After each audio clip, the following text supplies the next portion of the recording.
Selamat pagi, kami dari kelompok 11 akan mempresentasikan artikel PKM kami terhadap UMKM Nami Vegetarian House. Analisis faktor-faktor teknis.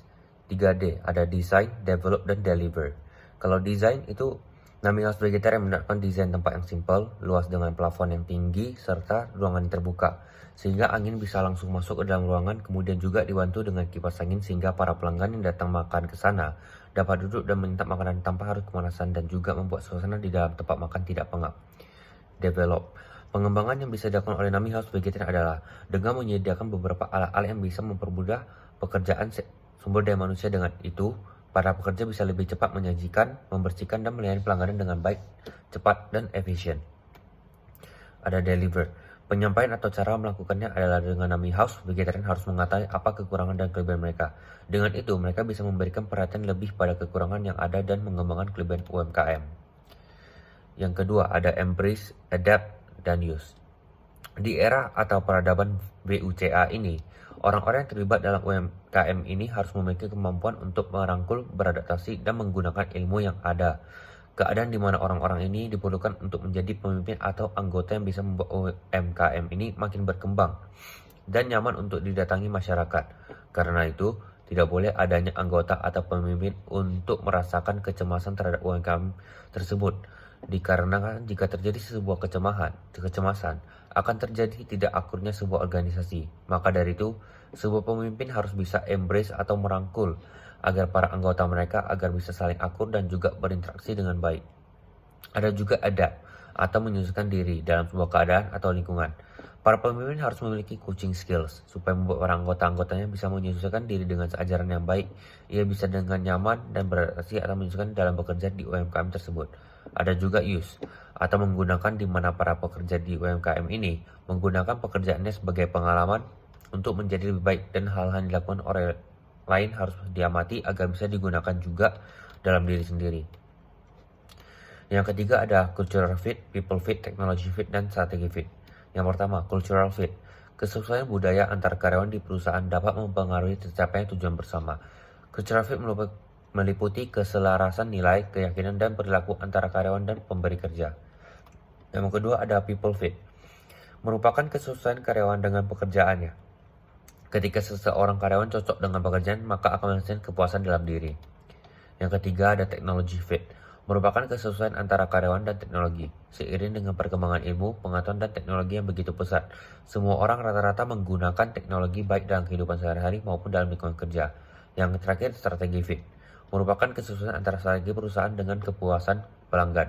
Perusahaan harus menganalisis apa saja yang diinginkan oleh para pelanggan dan merancang strategi-strategi untuk memuaskan pelanggan. Nami House Vegetarian tidak seperti restoran makanan vegetarian pada biasanya yang menyajikan makanan sehat. Namun, Nami House Vegetarian ini menyajikan cita rasa makanan Minang yang lezat dan beragam, tetapi diolah dalam bentuk vegetarian. UMKM ini pertama kali dibuka di Jakarta pada bulan November 2017 yang beralamat di Komplek Taman Duta Mas, Blok C1A nomor 16, Jalan Kusuma, Jelambar, Jakarta Barat. Kemudian UMKM Nami House Vegetarian ini membuka cabang di Kota Batam pada tanggal 18 Mei 2018 yang beralamat di Ruko Penuin Center, Blok E nomor 11, samping BCA Penuin. UMKM ini menjual masakan Padang vegetarian yang artinya restoran tersebut tidak menjual makanan yang berasal dari olahan daging-dagingan, ikan, dan lain-lain. Sebagian besar olahan makanan pada Nami House Vegetarian ini terbuat dari jamur. Pemilik Nami House Vegetarian Batam ini bernama Bapak Akyong. Alasan beliau ingin membuka Nami House Vegetarian ini di Batam karena untuk daerah Batam masyarakat yang makan vegetarian lebih banyak dibandingkan daerah lainnya, sehingga beliau berniat untuk memperkenalkan nasi padang vegetarian ini kepada masyarakat Batam, baik yang vegetarian maupun non-vegetarian. Nah, untuk visi dari Nami House Vegetarian ini adalah Nami House Vegetarian ingin memperkenalkan nasi padang vegetarian kepada semua orang, khususnya masyarakat Batam, karena nasi padang merupakan makanan khas Indonesia yang sangat mendunia. Nah, untuk misinya ingin membuka restoran padang vegetarian di kota Batam. Konsep motivasi pada Nami House Vegetarian ini adalah dengan memberikan achievement seperti bonus tahunan atau kenaikan gaji pada para karyawan atas prestasi yang telah ia raih. Dengan begitu akan motivasi karyawan dalam meningkatkan kualitas kerja dan pengembangan kreativitasnya, serta juga dapat mengarahkan kemampuan dan energinya dalam mencapai suatu prestasi yang tinggi. Serta memberikan kepercayaan pada para karyawan untuk bertanggung jawab dalam menyelesaikan suatu pekerjaan.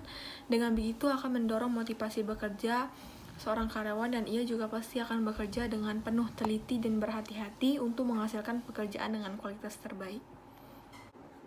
Serta perusahaan juga akan menetapkan pemenuhan kebutuhan untuk menghargai keberadaan karyawan sebagai manusia, seperti keamanan dan ketentraman kerja, di mana perusahaan memberikan suatu perlindungan seperti asuransi sebagai jaminan keamanan terhadap keselamatan karyawannya dalam bekerja. Kemudian perusahaan juga akan menetapkan kondisi kerja yang konduktif agar para karyawan dapat bekerja dengan baik. Selain itu, perusahaan juga akan membangun hubungan interpersonal antara rekan kerja, antar atasan dan bawahan, guna untuk meningkatkan inisiatif untuk saling menghargai agar terciptanya kondisi kerja yang nyaman dan harmonis.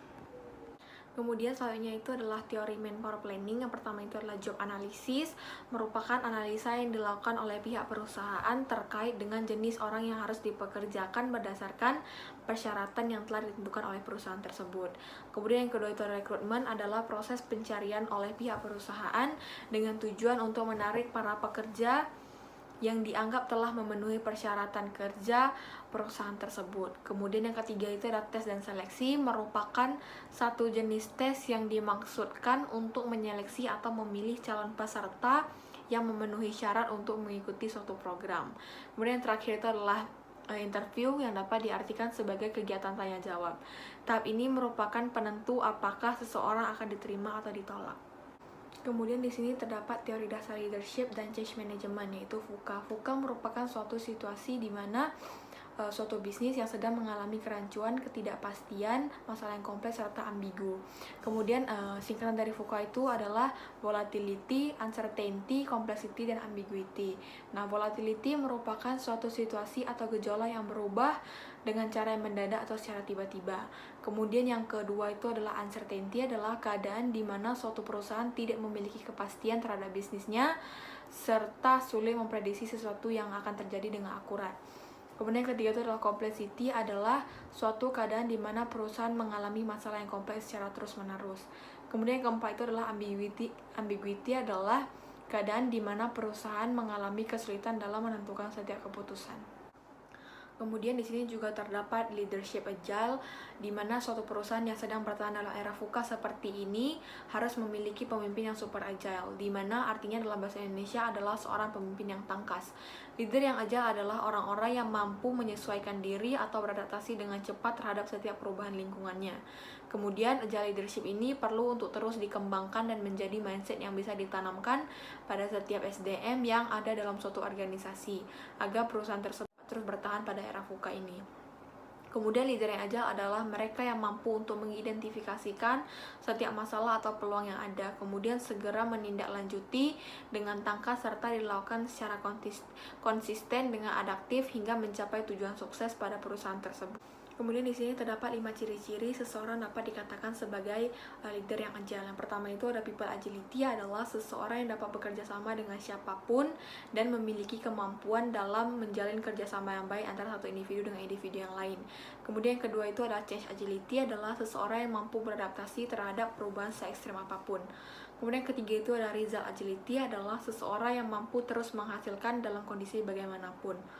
Kemudian keempat itu adalah mental agility, adalah seseorang yang mampu bertahan dalam tekanan emosi apapun, karena dalam suatu perusahaan tentu tiap anggota akan memiliki kontrol emosi dan tekanan mental yang berbeda-beda, sehingga seorang leader harus mampu untuk menahan dan mengontrol emosinya sendiri.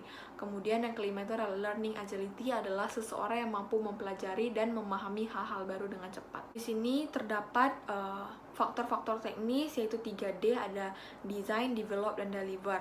Desain itu adalah proses untuk menghias suatu benda atau produk agar dapat menarik perhatian seseorang. Kemudian develop itu adalah proses bagaimana suatu perusahaan mengembangkan usahanya hingga menerapkan promosi pada produk atau jasa sehingga pelanggan lebih tertarik untuk membeli produk atau jasa perusahaan tersebut.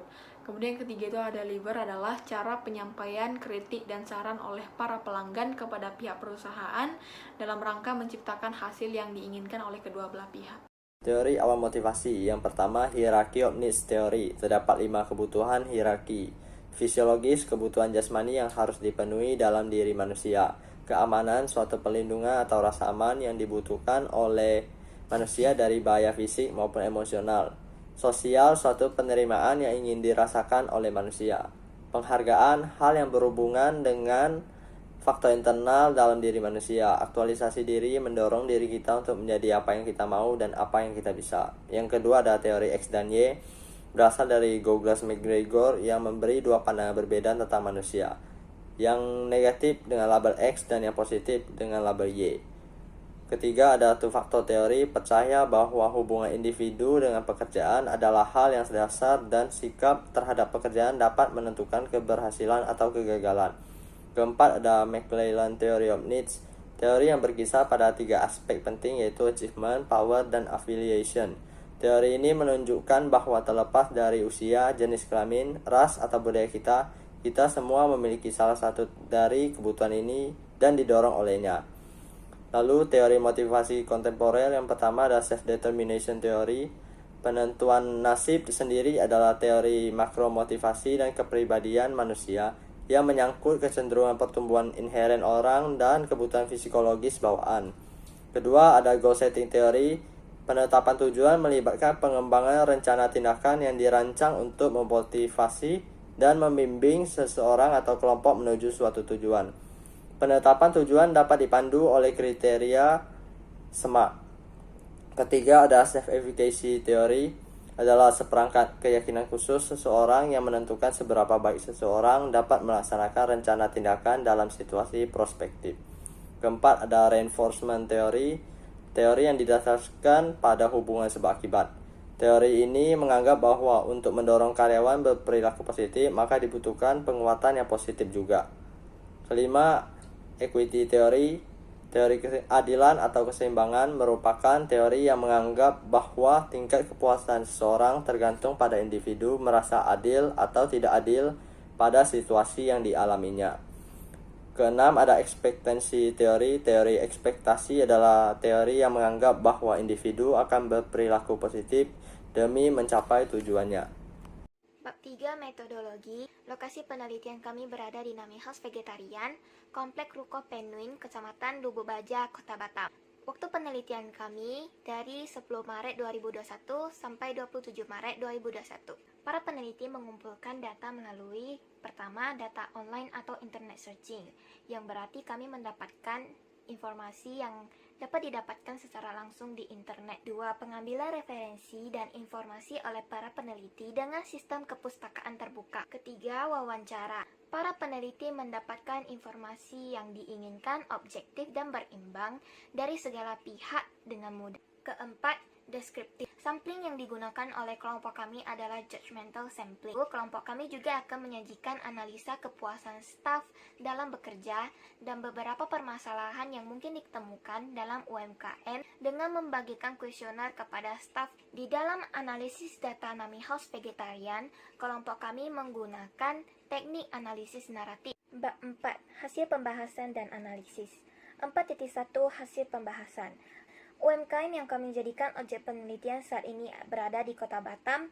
UMKM Nami House Vegetarian, Kota Batam yang merupakan salah satu kota industri di Indonesia yang memberikan banyak keuntungan kepada para tenaga kerja dalam segi lapangan kerja hingga pembangunan dan pengembangan UMKM. Kami juga memberikan kuesioner kepada staf UMKM Nami House Vegetarian karena menurut kami suatu organisasi yang baik atau buruk akan berdampak secara langsung oleh orang yang menjalankan organisasi tersebut. Pengisi dari responden penelitian kami adalah staf dari UMKM Nami House. Jumlah orang yang terpilih sebagai responden sebanyak 6 orang. Di sini kami akan menunjukkan grafik hasil kuesioner kami dari UMKM Nami House Vegetarian. 4.